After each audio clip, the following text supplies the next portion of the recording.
Assalamualaikum warahmatullahi wabarakatuh. Oke, kali ini kita masuk pada pekan ke-8 mata kuliah matematika diskrit. Jadi pekan ke-8 ini kita akan membahas tentang kombinatorika. Nah, kombinatorika ini nanti sekilas kita membahas tentang kaidah pencacahan, ada aturan penjumlahan, aturan perkalian, ada permutasi, kombinasi, dan kasus-kasusnya bagaimana akan kita bahas juga sekalian. Oke, pertama dasar-dasar penghitungan aturan penjumlahan. Misalkan A adalah himpunan gabungan dari himpunan-himpunan bagian S1, S2, seterusnya sampai Sn yang tidak kosong. Jadi himpunan S1, himpunan S2 sampai himpunan Sn ini adalah himpunan bagian dari A. Nah, kesemuanya ini ada isinya alias tidak kosong dan saling asing. Jadi S1 dengan S2 tidak ada irisannya. Jadi saling asing, maka nah, ini ada kurung tegak ya, kurung tegak A. Artinya adalah banyaknya anggota himpunan A. Jadi banyak anggota himpunan A sama dengan banyak anggota himpunan S1 tambah banyak anggota himpunan S2 tambah seterusnya sampai ditambah dengan banyak anggota dari himpunan Sn. Jadi kalau kita membahas tentang aturan penjumlahan, jadi kita ingat himpunan A dengan himpunan-himpunan bagiannya S1 sampai Sn yang tidak kosong dan saling asing. Nah, cara menentukan banyak anggota himpunan A yaitu dengan menjumlahkan banyak anggota dari masing-masing himpunan bagian. Oke, langsung ke contoh kasus ketika kita harus menggunakan aturan penjumlahan. Jadi contoh kasusnya seperti ini. Dalam suatu kartu bridge, jadi kartu bridge itu kartu remi ya. Kartu remi yang ada 4 macam itu, yang hitam ada 2, merah ada 2. Ada keriting, ada wajik, ada hati, ada sekop itu ya. Berapa macam cara untuk mengambil satu kartu hati atau sebuah sekop?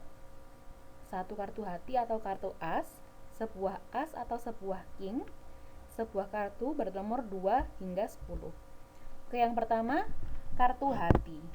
Kartu hati ada 13. Kartu sekop juga ada 13.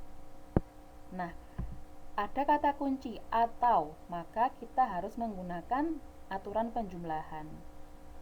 Jadi, banyak cara mengambil satu kartu hati atau sebuah sekop, yaitu ada 26 cara, 13 tambah 13. Kemudian yang kedua, satu kartu hati atau kartu as. Nah, kartu hati ada sebanyak berapa tadi? 13. Kartu as ada 4. Karena ada macamnya ada 4 ya. Jadi kartu asnya ada 4. Tapi ada yang terhitung 2 kali, yaitu kartu as hati. Jadi dikurangi 1.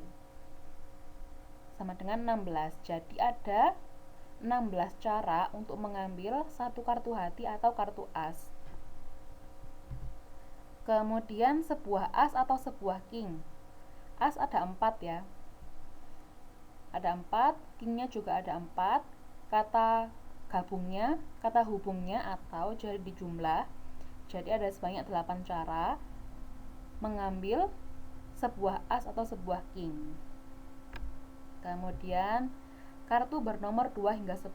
Jadi 2, 3, 4, 5, 6, 7, 8, 9, 10. Itu kan ada 9. Ada 9. Nah, karena ada 4 macam pada kartu bridge itu kan ada 4 macam. Jadi 9 tambah 9 sebanyak 4. 9 ini ada sebanyak 4. Jadi ada 36 cara untuk mengambil sebuah kartu bernomor 2 hingga 10. Jadi ini contoh kasus di mana kita harus menggunakan aturan penjumlahan. Oke, contoh lain. Misalkan terdapat 2 dadu yang warnanya berbeda, merah dan biru, dilontarkan. Ada berapa macam cara untuk memperoleh jumlah mata dadu 4 atau 8? Oke, untuk mendapatkan jumlah mata dadu 4 bisa 1, 3. 1, 3 artinya Merahnya 1, birunya 3. Merahnya 2, birunya 2. Merahnya 3, birunya 1. Jadi ada 3 cara untuk mendapatkan jumlah mata dadu 4.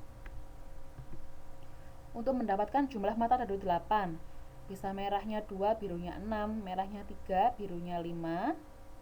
Merahnya 4, biru 4. Merah 5, biru 3. Merah 6, biru 2. Jadi ada sebanyak 5 cara. Nah, karena di sini menggunakan kata hubung atau, jadi dijumlahkan. Banyak cara untuk memperoleh mata dadu 4 ditambah dengan banyak cara untuk memperoleh mata dadu 8. Jadi ada sebanyak 8 cara. Ulangi soal A, tetapi kedua dadu tidak dapat dibedakan satu sama lain. Misal karena warnanya sama. Nah, karena warnanya sama, jadi 13 dengan 31 ini dianggap sama. Jadi ada 2 cara, 13 dengan 22, untuk mendapatkan jumlah mata dadu 4. Kemudian untuk mendapatkan jumlah mata dadu 8 juga seperti itu.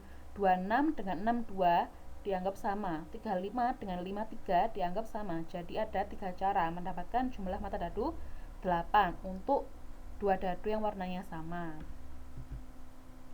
Jadi ada sebanyak 5 cara mendapatkan jumlah mata dadu 4 atau 8 pada kasus ketika dua dadu warnanya sama. Jadi ini juga contoh kasus di mana kita harus menggunakan aturan penjumlahan. Berikutnya aturan perkalian. Misal suatu pekerjaan melibatkan K langkah. Jadi suatu pekerjaan itu dikerjakan dengan langkah sebanyak K.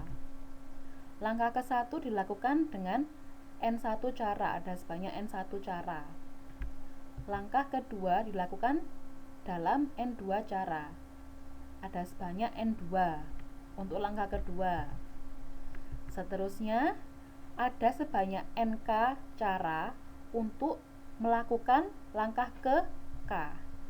Maka keseluruhan pekerjaan dapat dilakukan dalam N1 kali N2 dikali seterusnya sampai dikali dengan NK cara.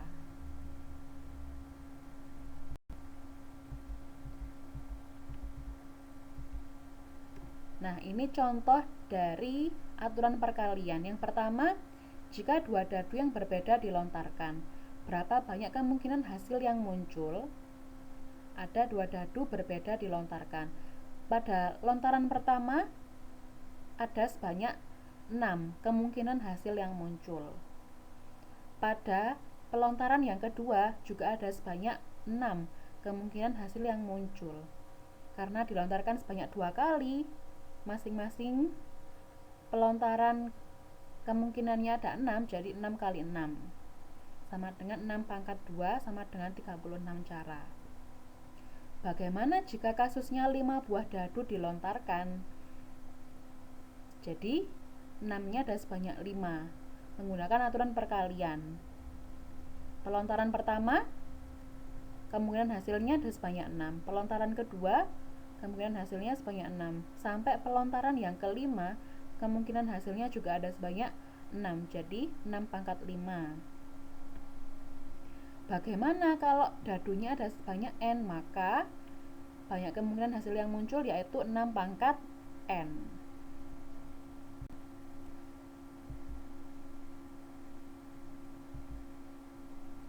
Berikutnya ini masih menggunakan aturan perkalian.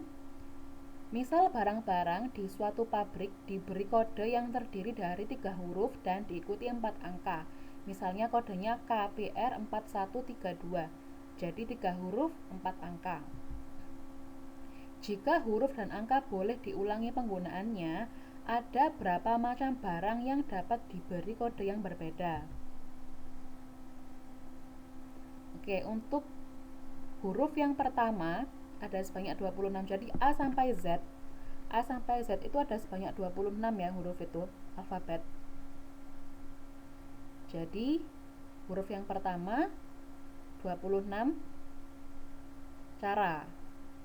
Huruf yang kedua 26 cara juga. Huruf yang ketiga 26 cara juga karena hurufnya boleh berulang. Kemudian untuk yang letak yang keempat, ini letak untuk angka. Angka 0 sampai 9 ada sebanyak 10. Jadi 10 cara. Berikutnya juga 10 cara. Untuk angka yang kedua, angka ketiga dan 4 juga sama 10 cara. Jadi ada sebanyak 26 pangkat 3 kali 10 pangkat 4 kode berbeda. Itu kalau dihitung dengan kalkulator hasilnya 175.760.000. Nah, ini hasilnya. Ulangi soal A jika hanya huruf saja yang boleh berulang. Huruf saja yang boleh berulang. Berarti 26 kali 26 kali 26 karena hurufnya boleh berulang. Berikutnya angkanya tidak boleh berulang kan? Berarti angka yang pertama 10 cara. Angka yang kedua karena tidak boleh berulang maka ada 9 cara. Karena satu angka sudah digunakan. Kemudian berikutnya ada 8 cara untuk meletakkan angkanya karena 2 angka sudah digunakan. Berikutnya ada 7. Nah, kemudian dikalikan sudah semuanya. Kemudian ulangi soal A untuk kasus huruf dan angka tidak boleh berulang. Nah, jadi seperti itu. Untuk hurufnya berarti 26 kali 25 kali 24. Untuk angkanya kali 10, 9, 8, 7. Kemudian dikalikan semua. Nah, ini juga salah satu kasus di mana kita harus menggunakan aturan perkalian. Kemudian notasi faktorial. Misalkan n adalah bilangan bulat positif. Bilangan bulat positif berarti mulai dari 1 atau bilangan asli ya. Bilangan bulat positif itu juga bilangan asli. Besaran n faktorial disimbolkan dengan n tanda seru, didefinisikan sebagai hasil kali semua bilangan bulat antara 1 hingga n. Untuk n sama dengan 0, 0 faktorial didefinisikan sama dengan 1. Jadi 0 faktorial hasilnya sama dengan 1. N faktorial sama dengan n dikali n-1 kali n-2 kali n-3 sampai dikalikan dengan 1. Misalkan n-nya sama dengan 5. 5 faktorial artinya 5 kali 4 kali 3 kali 2 kali 1. Oke, berikutnya contoh mengenai notasi faktorial yang A8 faktorial dibagi dengan 7 faktorial. 8 faktorial artinya apa? 8 kali 7 kali 6 kali 5 kali 4 kali 3 kali 2 kali 1. Atau 8 kali seterusnya itu 7 faktorial. Per bawahnya tetap 7 faktorial. Nah, dicoret atau dibagi dengan bilangan yang sama yaitu 7 faktorial. Jadi hasilnya sama dengan 8. Kemudian 5 faktorial per 2 faktorial kali 3 faktorial. 5 faktorial artinya apa? 5 kali 4 kali 3 kali 2 kali 1. Nah, yang 3 kali 2 kali 1 itu dituliskan 3 faktorial. Supaya apa? Supaya bisa dicoret dengan yang bawahnya. Bisa dibagi dengan 3 faktorial yang ada di penyebut. Oke, yang di penyebut 2 faktorial hasilnya 2. 2 faktorial artinya 2 kali 1, jadi hasilnya 2. Kemudian kali 3 faktorial. 3 faktorial dicoret. Jadi yang pembilang dan penyebut sama-sama dibagi dengan 3 faktorial. Jadi 3 faktorialnya habis. Tinggal 4 dibagi 2, 2. Jadi 5 kali 2 10. Kemudian n faktorial dibagi dengan n-3 faktorial. Nah, sekarang kalau n-nya adalah bilangan asli atau bilangan bulat positif, antara n dengan n-3 besar mana? Besar n kan?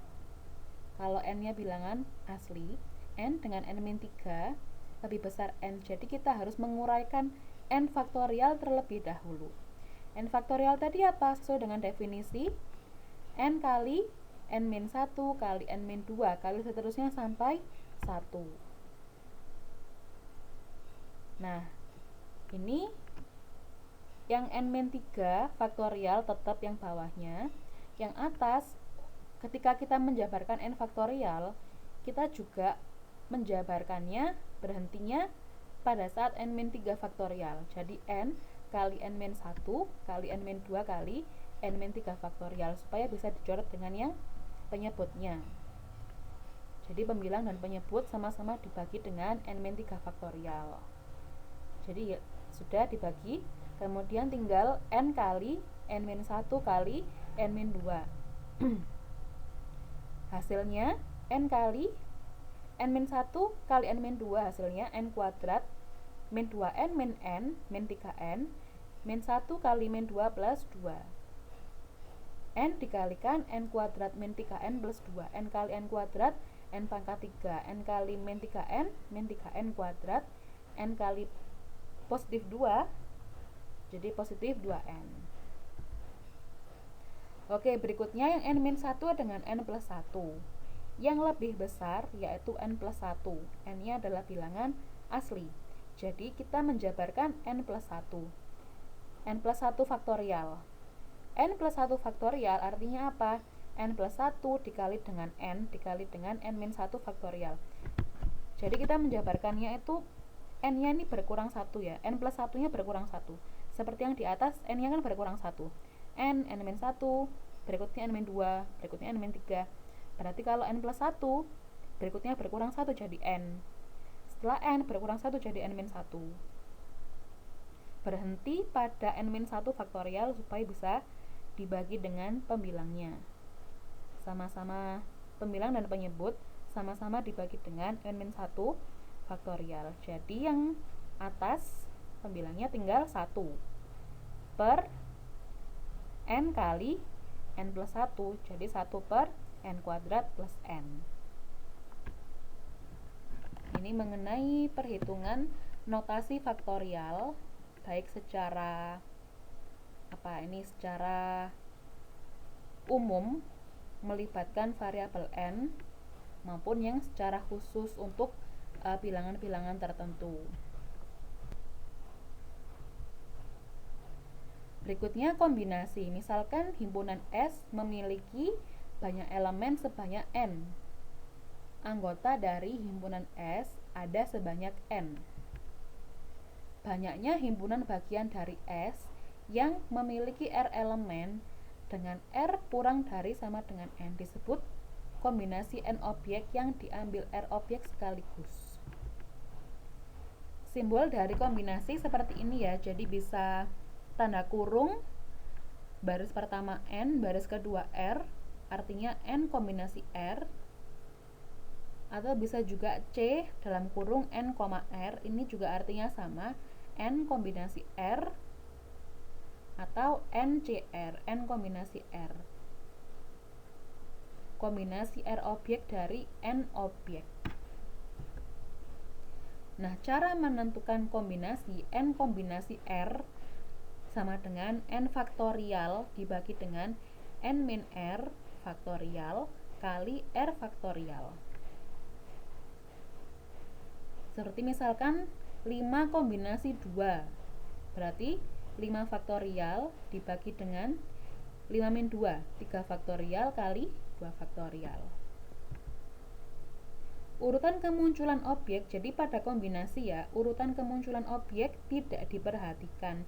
Yang diperhatikan adalah objek-objek apa saja yang muncul. Jadi itu aturan pada kombinasi. Urutan tidak diperhatikan. Yang diperhatikan adalah apa saja objek yang muncul. Oke, di sini contoh 5. Contoh dari kombinasi, suatu perusahaan mempunyai 5 orang karyawan laki-laki dan 7 orang karyawan wanita. Pimpinan perusahaan akan memilih 5 orang diantaranya untuk bersama-sama mengerjakan suatu proyek. Berapa banyak tim yang dapat dia bentuk apabila dalam tim tersebut harus yang pertama terdiri dari 3 karyawan laki-laki dan 2 karyawan perempuan. Nah, tadi diketahui karyawan laki-lakinya 5, akan dipilih 3, berarti 5 kombinasi 3. Karena dan, maka menggunakan aturan perkalian. 2 karyawan perempuan, tadi diketahui 7 karyawan perempuan, akan dipilih 2, berarti 7 kombinasi 2. Jadi 5 kombinasi 3 kali 7 kombinasi 2. Yang 5 kombinasi 3 dulu. Berdasarkan aturan yang sebelumnya berarti 5 faktorial per 5 kurangi 3, 2 faktorial kali 3 faktorial.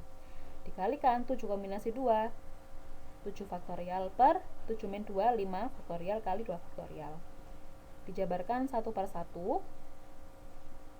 Untuk yang 5 faktorial dijabarkan 5 kali 4 kali 3 faktorial per 2 faktorial, hasilnya 2, kalikan 3 faktorial. 3 faktorial coret, 5 kali 4 per 2, hasilnya 10. Kemudian yang 7C2, jadi 7 kali 6 kali 5 faktorial per 5 faktorial kali 2 faktorial, hasilnya 2. 5 faktorial coret, 6 dicoret dengan 2, 3, 7 kali 3, 21. Jadi 10 kali 21, 210. Cara membentuk tim yang beranggotakan 3 karyawan laki-laki dan 2 karyawan perempuan. Paling sedikit 4 karyawan laki-laki. Berarti kasusnya bisa 4 karyawan laki-laki atau 5 orang karyawan laki-laki. Untuk kasus yang pertama, 5 kombinasi 4 kali 7 kombinasi 1. Laki-lakinya 4, wanitanya 1. Atau kasus yang kedua, 5 orang karyawan laki-laki, 0 orang karyawan wanita. Jadi 5 kombinasi 5 kali 7 kombinasi 0. Ya, karena kasusnya kasus 1 atau kasus 2 begitu kan. Jadi nanti masing-masing hasil ditambah. Jadi ada sebanyak 36 cara. 36 cara membentuk tim yang beranggotakan 5 orang, di mana tim tersebut beranggotakan paling sedikit 4 karyawan laki-laki. Oke, permutasi. Nah, ini perhatikan kasus satu berikut. Dari 20 orang mahasiswa semester 4 akan dipilih 2 orang untuk menghadap pimpinan kampus. Dari 20 orang mahasiswa semester 4 akan dipilih 2 orang sebagai ketua dan bendahara kelas. Nah, ini coba pada 2 kasus ini yang mana yang memperhatikan urutan? Kalau kasus 1, urutan diperhatikan tidak? Jadi kalau misalkan dari 20 orang mahasiswa semester 4 terpilih A dan B, terpilih A, B, AB maju dengan BA yang maju, sama apa tidak? Sama ya. Jadi untuk yang kasus 1 tidak memperhatikan urutan, pokoknya dipilih 2 orang langsung maju bareng-bareng gitu. Untuk yang kasus 2, dari 20 orang mahasiswa semester 4 dipilih 2 orang sebagai ketua dan bendahara. Katakanlah A, B, A itu ketua, B bendahara, dengan yang keluar BA, B ketua dengan A bendahara.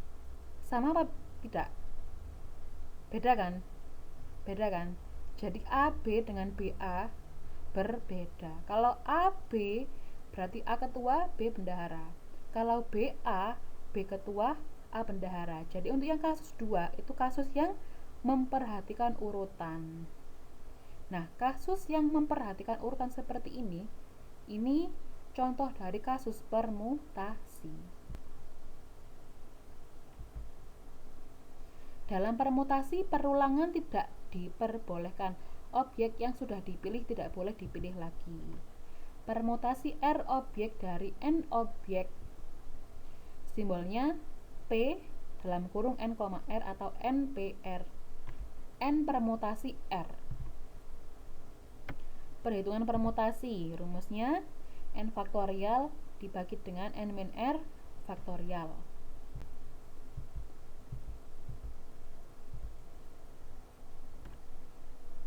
Oke, ini contoh dari permutasi. Tulislah semua permutasi 3 objek. Jadi ada himpunan yang beranggotakan 3 objek ABC. Tulislah semua permutasinya. Jadi yang di soal itu kurungnya kurung kurawal ya, artinya itu himpunan. Himpunan anggotanya A, B, C. Permutasinya menggunakan tanda kurung biasa ya. A, B, C, A, C, B, B, A, C, B, C, A, C, A, B, C, B, A. Ada sebanyak 6 permutasi dari 3 objek berbeda. Oke, kemudian yang B, suatu grup terdiri dari 7 wanita dan 3 pria. Ada berapa macam cara berbaris yang mungkin dilakukan jika ketiga pria tersebut harus berdiri bersebelahan satu dengan yang lain? Nah, ini 8 faktorial. 8 faktorial dari mana? Karena ada sebanyak 7 dan nah 3 pria ini kan harus bersebelahan satu dengan yang lain. Jadi satu grup kan. Prianya harus satu grup, satu kelompok. Jadi satu kesatuan yang prianya ini. Jadi dianggap ada 8 objek. Maka cara membariskan 8 objek ini ada sebanyak 8 faktorial. Nah, dalam barisan tersebut ada pria. Prianya sebanyak 3. Nah, cara membariskan prianya ini ada sebanyak 3 faktorial. Jadi bisa pria 1, 2, 3 atau 1, 3, 2 atau 2, 1, 3, 2, 3, 1, 3, 1, 2, 3, 2, 1. Nah, ada 6 atau 3 faktorial cara membariskan pria. 8 faktorial tadi karena ada 8 objek. 8 objek tadi 7 wanita dan 1 grup pria. 1 grup. Jadi dianggap 1 objek ya. Membariskannya 8 faktorial kali 3 faktorial. Jadi hasilnya itu 241.920. Contoh 7, kombinasi dan permutasi dengan elemen berulang. Berapa banyak kemungkinan menyusun huruf-huruf dari kata Mississippi? Jadi jawabannya 11 faktorial karena pada kata Mississippi total semuanya ada sebanyak 11 huruf. 1, 2, 3, 4, 5, 6, 7, 8, 9, 10, 11. 11 huruf per. Nah, huruf yang sama di sini I ada sebanyak 4 faktorial. S ada sebanyak 4, jadi 4 faktorial juga. P ada sebanyak 2 faktorial, jadi 11 faktorial dibagi 4 faktorial kali 4 faktorial kali 2 faktorial. Oke, berikutnya kita jabarkan. 11 faktorial artinya 11 kali 10 kali 9, 8, 7, 6, 5, 4 faktorial. 4 faktorial yang pertama kita jabarkan 4 kali 3 kali 2 kali 1 kali 4 faktorial kali 2 faktorial hasilnya 2. Oke, berikutnya yang warna pink 4 faktorial dengan 4 faktorial dicoret. Kemudian yang warna oranye yang bawah 4 kali 2 kan 8 dicoret dengan 8 yang di atas. Kemudian yang warna biru 3 kali 2 6 dicoret dengan 6 yang di atas. Jadi yang bawah habis tinggal 1 dibagi dengan 1. Yang atas tinggal dikalikan yang warna hitam yang tidak dicoret. 11 kali 10 kali 9 kali 7 kali 5 dibagi dengan 1. Hasilnya 34.650.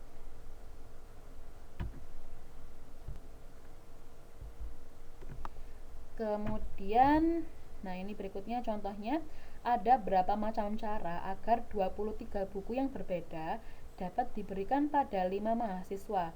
Sedemikian hingga 2 mahasiswa diantaranya memperoleh 4 buku dan 3 mahasiswa lainnya memperoleh 5 buku.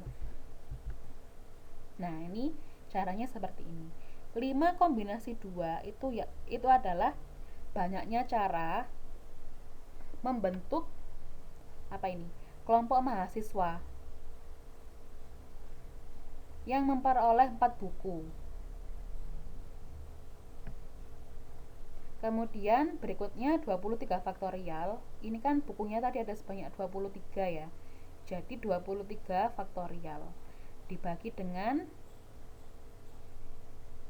jadi dari 5 mahasiswa yang dapat 4 buku ada sebanyak 2. Jadi 4 faktorial kali 4 faktorial dikalikan yang dapat 5 buku ada sebanyak 3. Jadi 5 faktorial kali 5 faktorial kali 5 faktorial. Ya pas ya, 5, 5, 5, 15 tambah 8, 23. Ya, 23 faktorial per 4 faktorial kuadrat kali 5 faktorial pangkat 3. Yang 5 kombinasi 2 tadi, banyaknya cara membentuk kelompok mahasiswa yang dapat 4 buku berapa. Otomatis yang lainnya kan dapat 5 buku, sisanya dapat 5 buku kan. Jadi seperti itu contohnya. Oke, sekian dulu pembahasan mengenai kombinatorika pada kali ini. Silakan apabila ada yang ditanyakan.